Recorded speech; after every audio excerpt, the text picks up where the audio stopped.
Chapter 1. She stinks. It has to be said. Stinks to high heaven. No, worse, stinks like death. This is not just a smell, an unpleasant odor to be carried away on the next breeze. It's a stench, a pestilence that violates the space she enters and damns the air where she has been. The rest of her spells death, too. The funeral dark clothes, head to foot, and the dry knot of hair which has surely been borrowed from a corpse, not to mention the skinny marbled wrists sticking out of her black shell, making her look like some great wounded bug dragging itself away somewhere to die. She has the dog for company, of course. His name is Barrel, another great black thing, padding ahead of her. If you see him coming along the street, get away and downwind pronto before old Rosa arrives. Why he puts up with her is a real mystery.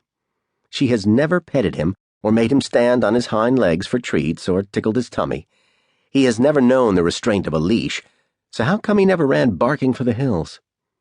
Maybe he likes the smell and wears it with pride, like a doggy badge. All the same, you don't see too many other mutts running up to sniff his old balls. Even animals seem to give old Rosa a wide berth.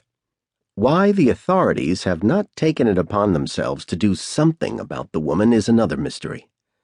They could surely take her in, scrub her down, and dress her up, and perch her on a floral chair in some nice old folks' home. But they don't. Maybe the neighborhood possesses an unconscious collective wisdom, and somehow they need old Rosa to walk among them. This creeping intimation of mortality, accompanied by the dog and the once tartan shopping cart, with its squeaking wheels so simply and eloquently mocking all the vanities that flesh is heir to. Memento mori. So she is free to roam. Here she is, coming along 98th towards 5th. The dog is there at the curb, mooning for the grass in the park, slavishly looking back over his shoulder for the next intervention. With barely a nod, Rosa sends him on and steps straight off after him, looking neither right nor left. She's canny enough to know the police have already blocked off the traffic from the avenue. People are out already, happy families and a few early worm patties for all occasions, huddling, flapping, and stamping against the cold before the sun gets up. As Rosa hauls the cart up the far curb, a little girl holding a green flag leans over to pat the dog. Rosa walks on, willfully oblivious. She does not see when the child doubles over, retching, and she escapes the dagger of a look that the mother hurls at her back. Rosa has conditioned herself never to look back or to take account of the reactions of others. She just walks on, never turning to confront the chaos churning in her wake. But all of these awful things about Rosa are far from the whole story. For within the cavern of her spirit, old Rosa, the bag lady, carries a thing of infinite beauty, a secret, shining treasure. Michael Marcinkus shuffles out of the shop door, carrying a long pole with a brass hook, which he uses to draw down the tired, striped awning from its recess. Rain or shine, he does this. The weather is not the point. What matters is that these things are done and that they are seen to be done. It's the same with the striped canvas apron that he wears round his tubby waist.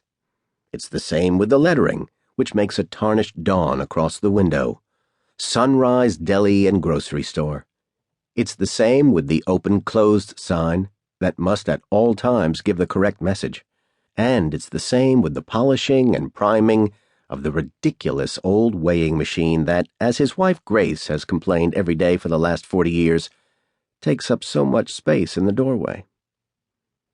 A small man, shouldering big burdens, Michael straightens the chairs at the outside table, squints up at the cold slice of sun peeping out from behind the block, and throws a glance in the direction of 5th. Trade will be brisk today. In days gone by, the thought would have made him happy. But now that he is older and tireder, it means the day will drag all the more.